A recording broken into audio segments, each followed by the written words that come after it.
नमस्कार, मी वनिता. तर पुन्हा एकदा माझ्या नवीन रेसिपीमध्ये तुमचं अगदी मनापासून स्वागत आहे. तर गाईज मी आज तुमच्यासाठी घेऊन आली आहे साबुदाणा वडा, उपवासाचा साबुदाणा वडा. तर चला तर वेळ न घालवता आपण पटकन रेसिपीकडे वळूया. तर गाईज मगाशी सांगितलं मी आजची रेसिपी आहे आपला साबुदाणा वडा. आता कसं आपले नवरात्रीचे उपवास पण चालू आहेत, तर म्हटलं आता साबुदाणा वडा बनवता घ्यावा. तर मी त्यासाठी काय घेतले, साबुदाणा भिजून घेतले. तर आता भिजत टाकले होते, हे बघा चांगले भिजलेत. आणि उकडलेले 2 बटाटे, शेंगदाण्याचा कूट, याच्यामध्येच हिरवी मिरची मी ॲड केली आहे. आता काही लोक तुम्हाला मी उपवासाच्या प्रत्येक रेसिपीमध्ये सांगितलं आहे की काही लोक कोथिंबीर पण खातात आणि जिरे पण वापरतात त्याच्यामध्ये. पण मी काय तसं खातात, त्याच्यामुळे फक्त शेंगदाणे, हिरवी मिरची आणि बटाटा एवढाच वापर करणार आहे. आता आपण हे सगळं मिश्रण एकजीव करून घेऊ. तर गाईज आता आपण हे मोठ्या ताटामध्ये काढून घेऊ, कारण की आपल्याला पूर्ण एकजीव करायचं आहे, याच्यामध्ये सांडेल म्हणून.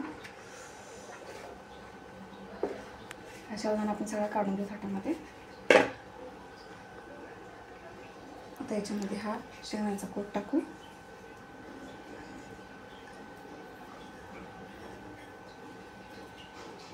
जो हा बटाटा आहे तो किसून घेऊ.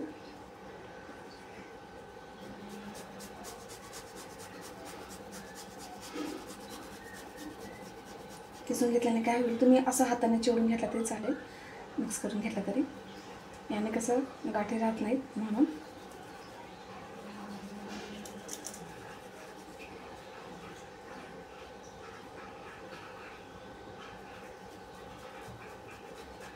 एकदम झटपट होणारी रेसिपी आहे.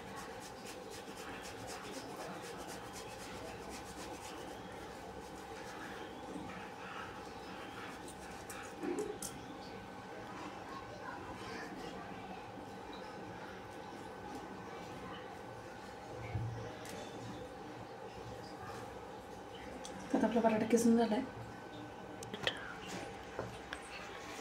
आता आपण सगळीकडे मीठ टाकूया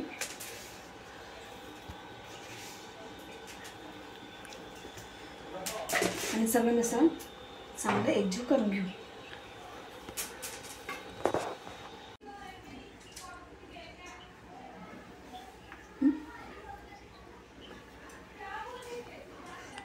तर आता आपण चांगलं एकजीव करून घेतलं. हे बघा पूर्ण एकदम सगळं मिश्रण एकजीव झालं पाहिजे,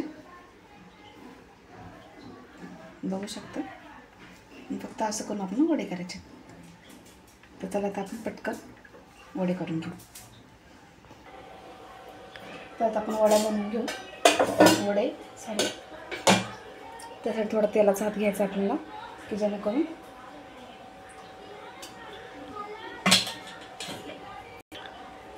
तेलाचे हात घेतले.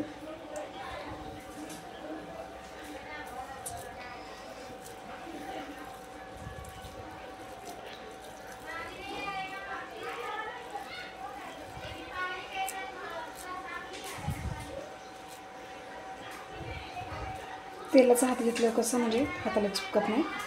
तर एवढ्याच मापामध्ये आपल्याला हे वडे बनवून घ्यायचे.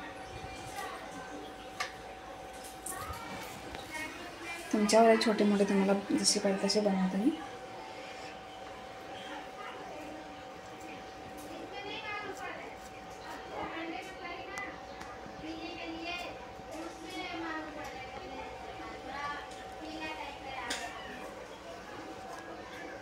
तर याच पद्धतीने आपण हे बाकीचे सगळे वडे बनवून घेऊ.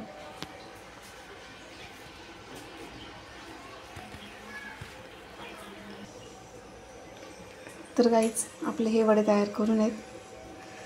तर तुम्हाला वाटलं असेल एवढे उपवास आणि एवढे वडे, पण मी तुम्हाला सांगते की उपवास जरी माझा असला तरी माझे पोरं खायला असतात. मी उपवासाचं काही जरी बनवलं तरी त्यांना त्यातला अर्धा वाटा लागतो, त्याच्यामुळे मी जास्त बनवले. चला तर माझं तेल पण मागाशी तापत ठेवलं होतं मी, तेल पण तापले. तरी पण एकदा आपण चेक करू. तेल मस्तपैकी तापलं आहे, गॅस पण कमी केला आहे. आता आपण एक एक वडे याच्यामध्ये सोडूया.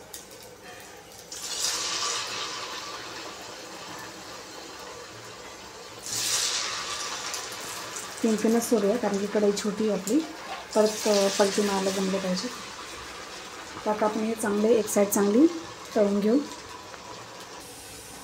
तर गाईचे बघा आपले वडे रेडी आहे. जास्त तळून दिले तर ते जास्तच काळपट होतील, मग थोडे ते कडसर लागतील.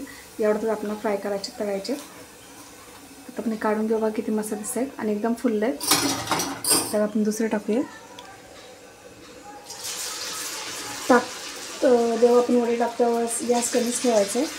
दोनच टाकू कारण की हे वडे थोडा जरा मोठे म्हणजे मी छोटे मोठे झालेत माझ्याकडून. आता त्याच पद्धतीने आपण हे सुद्धा वडे काढून घेऊ.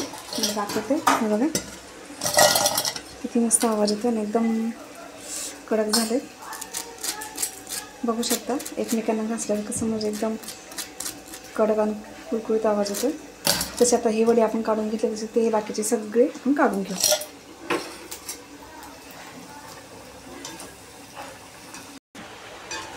तर गाइस फायनली आपले साबुदाणा वडा रेडी आहे. गॅस बंद करते. हे बघा आपलं काढून झाले सगळे. ते किती छान दिसत आहेत आणि एकदम फुलले आहेत. किती मस्त दिसत आहेत बघू शकता तुम्ही. मला एकदम तोडून पण दाखवते. हे बघा किती सॉफ्ट झालेत. बघा बाहेरून एकदम कुरकुरीत कडक आणि आतून एकदम सॉफ्ट. त्यामुळे खायला खूप छान लागतात. आणि ही चटणी, या चटणीची रेसिपी तुमच्यासोबत मी शेअर केलेली मागच्या व्हिडिओमध्ये. त्यामुळे मी ती आता दाखवली नाही तुम्हाला. मी तुम्हाला अगोदर सांगितलं होतं की मी ही करूनच ठेवते. आता आपण हे मस्तपैकी प्लेटमध्ये घेऊया.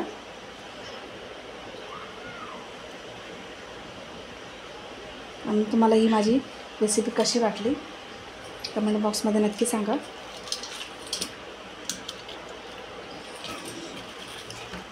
वरचे गरम आहेत म्हणून जरा खालचे काढते.